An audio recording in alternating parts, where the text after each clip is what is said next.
वैसे अयोध्या राम मंदिर चढ़ावा घोटाले पर एसआईटी ने अपनी प्रारंभिक रिपोर्ट सरकार को सौंप दी है। शुरुआती जांच में मंदिर प्रशासन में कई गंभीर गड़बड़ियां पाई गई हैं, लेकिन ट्रस्ट में खामियों को लेकर 6 साल पहले भी एक इंटरनल ऑडिट कराया गया था और उसमें भी खामियां पाई गई थी, लेकिन उस ऑडिट रिपोर्ट को भी ठंडे बस्ते में डाल दिया गया था।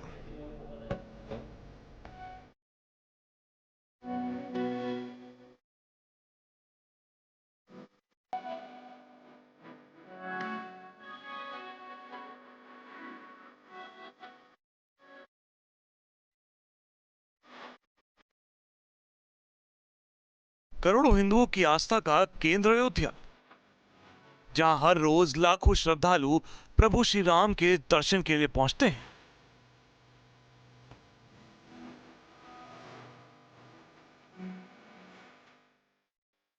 रामलला के दरबार में भक्त अपनी आस्था के मुताबिक दान भी करते हैं। अब उसी चढ़ावे को लेकर कथित चोरी ने कई सवाल खड़े कर दिए हैं।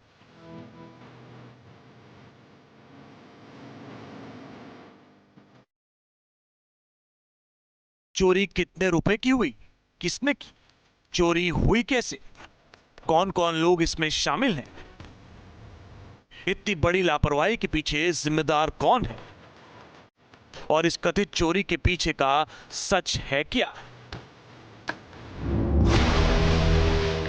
ये वो सवाल हैं जिसकी पड़ताल एसआईटी की टीम कर रही है।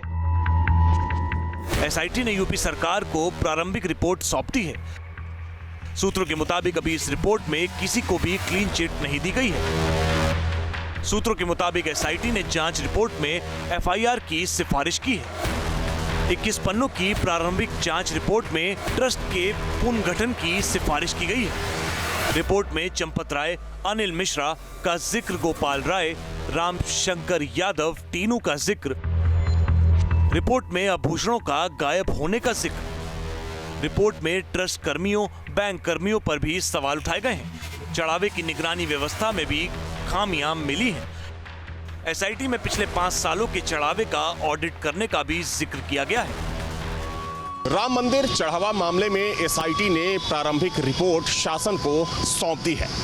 सूत्रों के हवाले से जो जानकारी सामने आ रही है उसके मुताबिक एसआईटी की प्रारंभिक जांच रिपोर्ट में कई बातों का जिक्र है। मसलन इसमें कई लोगों का नाम भी शामिल है जो इस जांच के दायरे में आते हैं, जिसमें चाहे हम ट्रस्ट के महासचिव की बात कर लें, अनिल मिश्रा की बात कर लें, गोपाल राव की बात करें, टिन्नू यादव की बात करें, या फिर उन बैंक कर्मचारियों की बात करें जिनकी देखरेख में जो निगरानी थी और जो पैसा था वो जमा होने की बात कही जा रही है। तमाम ऐसे कर्मचारी हैं जिनके नामों का इस रिपोर्ट में जिक्र किया गया है। अब सवाल है कि राम मंदिर में चढ़ावे की चोरी होती रही और ट्रस्ट आंखें मूंद कर क्यों बैठा रहा? इस बीच एक और खबर ने बड़े सवाल खड़े किए हैं। 6 साल पुराने ऑडिट को भी अनदेखा करने का आरोप है।